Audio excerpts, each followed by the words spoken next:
बिहार में paper leak mafia Sikandar Yadavendu उर्फ संजीव मुखिया की अरेस्टिंग के बाद अब सब कुछ शांत सा दिख रहा है, लेकिन शांत होना नहीं चाहिए, क्योंकि एक साल पहले जब उनकी अरेस्टिंग हुई थी मई 2024 में, तब उस समय बीजेपी आरोप लगा रही थी आरजेडी के ऊपर, उनके कनेक्शन के साथ आरजेडी बीजेपी के ऊपर, एनडीए के ऊपर, जेडीयू के ऊपर। बहुत सारे फोटो वायरल किए गए, बहुत सारा कनेक्शन बिठाया गया, उसका ट्रांसफर, पोस्टिंग, तेजस्वी यादव का ऑफिस, सब कुछ, यहां तक मर्डर तक का मामला इन्वॉल्व किया गया आरोप प्रत्यारोप के दौरान। तो उन सारे सवालों का जवाब आज तक नहीं मिल पाया है, और ये जरूरी है कि अब जब उनकी अरेस्टिंग हुई है नॉन अवेलेबल वारंट में के तहत, तब जांच एजेंसियां, पुलिस को इन सारे सवालों का जवाब ढूंढना चाहिए। वो सवाल क्या है? उन सभी सवालों में से 11 महत्वपूर्ण सवालों को आज न्यूज हंटर आपके सामने लाया है। उन 11 महत्वपूर्ण सवालों में से पहला सवाल ये है कि संजीव मुखिया की पत्नी ममता देवी हरनौत विधानसभा क्षेत्र से साल 2020 में चुनाव लड़ी थी, और एलजेपी के टिकट पे चुनाव लड़ी थी, और अच्छे से लड़ी थी, दम से लड़ी थी। उनको वो जो महागठबंधन के उम्मीदवार थे कुंदन कुमार, उनको तीसरे नंबर पर धकेल दी थी, लगभग 38,163 वोट लाई थी, हालांकि हार गई थी, लेकिन ये एलजेपी के टिकट पर चुनाव लड़ी थी। तो क्या जो भी जांच होगा एलजेपी के साथ इनके कनेक्शन को ढूंढा जाएगा?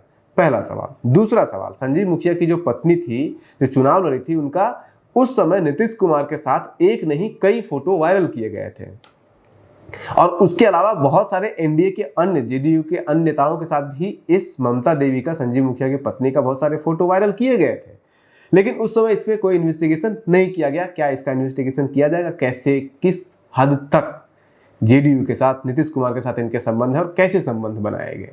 दूसरा सवाल। हालांकि इसके ऊपर जेडीयू के नेताओं ने कहा था कि चूंकि नीतीश कुमार घूमते रहते हैं, यात्रा करते हैं, तो कहीं भी कोई भी फोटो खिंचा लेता है, लेकिन आप फोटो में देखिए, इतना करीब तो कोई इतना आसानी से नहीं पहुंच सकता है यात्रा और उसके दौरान। तो दूसरा जो भी है कनेक्शन ढूंढा जाना चाहिए। तीसरा सवाल, पिछले साल जब 5 मई को संजीव मुखिया की अरेस्टिंग हुई थी बेली रोड पे, इसी बेली रोड पे डस्टर गाड़ी, झारखंड की गाड़ी थी, उसमें जब अरेस्टिंग हुई थी पटना के अंदर, तो उस दिन नीट का पेपर हो रहा था, और उसी दिन खुलासा हुआ था कि नीट का पेपर जो है वो लीक हो गया है। और उस दौरान फिर उनकी अरेस्टिंग के बाद फिर एक सेंटर से भी अरेस्टिंग हुआ, उसके बाद फिर एक NHAI जो नेशनल हाईवे का जो गेस्ट हाउस है, वहां से भी एक अरेस्टिंग हुई थी।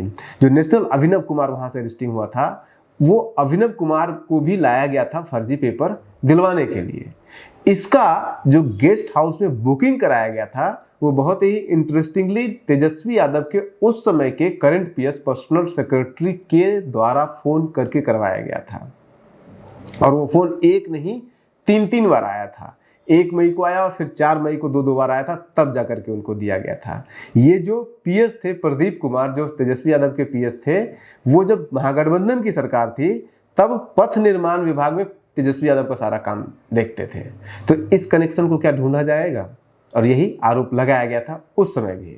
उसी समय चौथा सवाल, जो विजय कुमार सिन्हा, जो अभी उप मुख्यमंत्री है बिहार के, उन्होंने प्रेस कॉन्फ्रेंस करके ये दावा किया था कि तेजस्वी यादव का संजीव मुखिया के साथ और जो भी अन्य नीट के जो पेपर लीक करने वाले लोग हैं, उनका बहुत ही गहरा संबंध है। अब चूंकि संजीव मुखिया गिरफ्तार हो चुके हैं, तो अन्य जो लोग हैं उनकी क्या गिरफ्तारी होगी, इसको लेकर के जो अब चूंकि एनडीए की सरकार है और उप मुख्यमंत्री ने ये दावा किया था, ये आरोप लगाया था, तो क्या वो खुद इसकी इन्वेस्टिगेशन करवाएंगे? चौथा सवाल। पांचवा सवाल आइए, संजीव मुखिया को नौकरी जो वो करते थे वो कब मिली? ये आज तक सवाल क्लियर नहीं हुआ है। सभी लोग ये कह रहे हैं कि उनका ट्रांसफर जो है वो पटना करवाया गया, तेजस्वी यादव के द्वारा उनका ट्रांसफर अरवल करवाया गया, एनडीए के द्वारा जो भी कुछ है उनको जो है भेजा गया दानापुर क्षेत्र में, चूंकि वहाँ रीतलाल यादव हैं, आरजेडी के विधायक थे, तो ये सब तेजस्वी यादव जी के करवाया गया था। लेकिन सवाल सबसे बड़ा उठता है कि उनकी नौकरी कब लगी, ये क्लियर नहीं हो पा रहा है। क्या उनकी नौकरी 2015 में जब महागठबंधन की सरकार बनी थी तब लगी है नौकरी? इस सवाल को इन्वेस्टिगेशन करने की जरूरत है। और क्या तेजस्वी यादव जी के पैरवी पे ही नौकरी लगी थी? क्योंकि अगर ट्रांसफर पोस्टिंग बहुत करीब है तो हो सकता है। छठा सवाल, ये आरोप लगाया गया था, एक पत्रकार संतोष सिंह यहाँ पे पत्रकार हैं, इंडियन एक्सप्रेस वाले नहीं, वो अपना संतोष की आवाज चलाते हैं, उनके द्वारा ये आरोप लगाया गया था कि संजीव मुखिया का अरवल से ट्रांसफर पटना कराया गया था तेजस्वी यादव की जी के पैरवी के द्वारा, नगर विकास विभाग के अंदर, जब वो तेजस्वी यादव नगर विकास विभाग के मंत्री बने थे।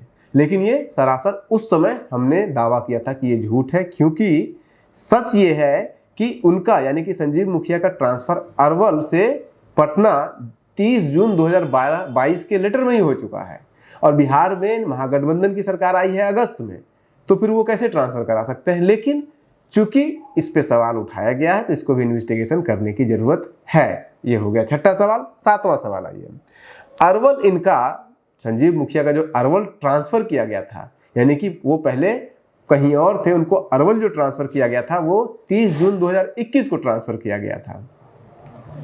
अब अगर ये सवाल उठाया जा रहा है कि चूंकि वो तेजस्वी यादव के करीबी थे, उन्होंने ही उनको नौकरी लगाया होगा तो 2015 में, तो महागठबंधन की सरकार तो 2017 में ही गिर चुकी है और इनका ट्रांसफर पटना से किया जा रहा है अरवल की ओर 2021 में, 30 जून 2021 को।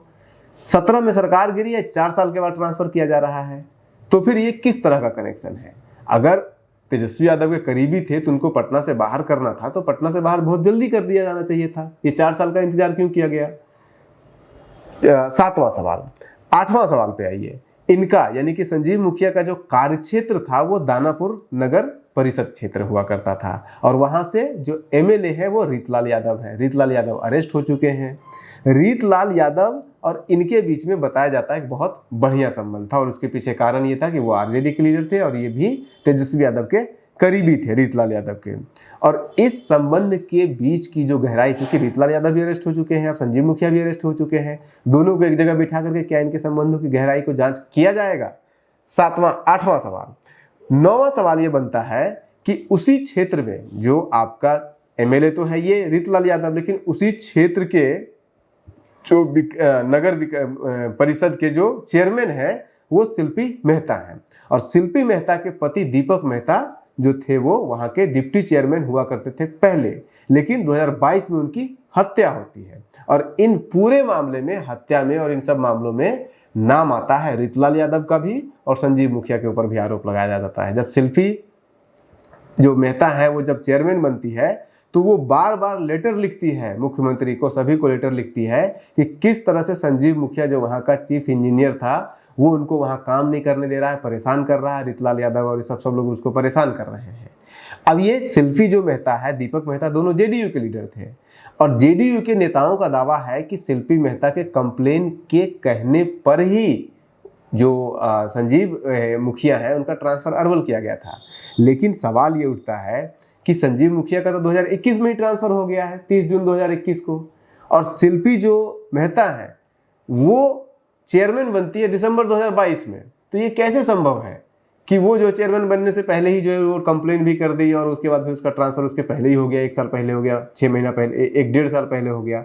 तो इसके ऊपर भी जांच की जानी चाहिए कि आखिर ये सब क्या कनेक्शन है शिल्पी मेहता, दीपक मेहता, संजीव मुखिया और रीतलाल यादव और उनके डेथ के बारे में, इन सब के बीच में। अब दीपक मेहता जो जेडीयू के लीडर हुआ करते थे, उनकी जब हत्या होती है तो उनकी हत्या का जो आरोपी होता है वो आरोपी अरेस्ट कहां से होता है? जब रीतलाल यादव के पिता की मृत्यु होती है और उनका अंत्येष्टि यही पटना के घाट पे हो रहा होता है। उस अंत्येष्टि के दौरान उसके हत्यारे की जो है वो अरेस्टिंग होती है, जिसका नाम शिवगोप है और शिवगोप का रीतलाल यादव के साथ बहुत गहरा कनेक्शन है। ये आरोप संजीव मुखिया के ऊपर, तेजस्वी यादव के ऊपर शिल्पी मेहता भी ये आरोप लगाती है कि संजीव मुखिया के ऊपर कोई एक्शन नहीं लिया जा रहा था क्योंकि वो तेजस्वी यादव के करीबी है। और दूसरा बात, शिवगोप का जो अरेस्टिंग हुआ है वो 21 फरवरी 2024 को हुआ है। हत्या होती है 2022 में, अरेस्टिंग होता है 2024 में और अरेस्टिंग तब होता है जब 24 जनवरी 2024 को सरकार गिरती है बिहार में महागठबंधन की और 1 महीने के भीतर उस शिवगोप की जो है वो अरेस्टिंग हो जाती है और जब तक महागठबंधन की सरकार रहती है तब तक उसकी अरेस्टिंग नहीं होती है। तो आखिर क्या कनेक्शन है शिवगोप, तेजस्वी यादव, रीतलाल यादव और तेज प्रताप यादव उनके पीएस का? ये सारा कनेक्शन ढूंढा जा सकता है अगर इन्वेस्टिगेटिव एजेंसीज सही से जांच करें और बिना कोई पॉलिटिकल एफिलिएशन या इन्फ्लुएंस के जांच करें, और खास करके तब जब रीतलाल यादव भी पहले से ही जेल में मौजूद है। एक आखिरी सवाल, सिकंदर यादवेंदु यानी कि संजीव मुखिया के दोनों बच्चे एमबीबीएस की पढ़ाई कर रहे हैं। जिस संजीव मुखिया ने पूरे बिहार में घूम घूम करके लोगों को एमबीबीएस करवाया है पैसे के दम पर, वो अपने बच्चे को भी करवा सकते हैं। तो क्या सरकार इसकी जांच करेगी कि क्या उनके जो दोनों बच्चे एमबीबीएस की पढ़ाई कर रहे हैं, क्या वो भी कहीं कोई फॉर्जरी, कोई जो है धोखाबाजी, कोई धांधली करके ही तो नहीं एमबीबीएस बन रहे हैं? आप बने रहिए न्यूज़ हंटर के साथ, सवाल उठाते रहिए। नमस्कार।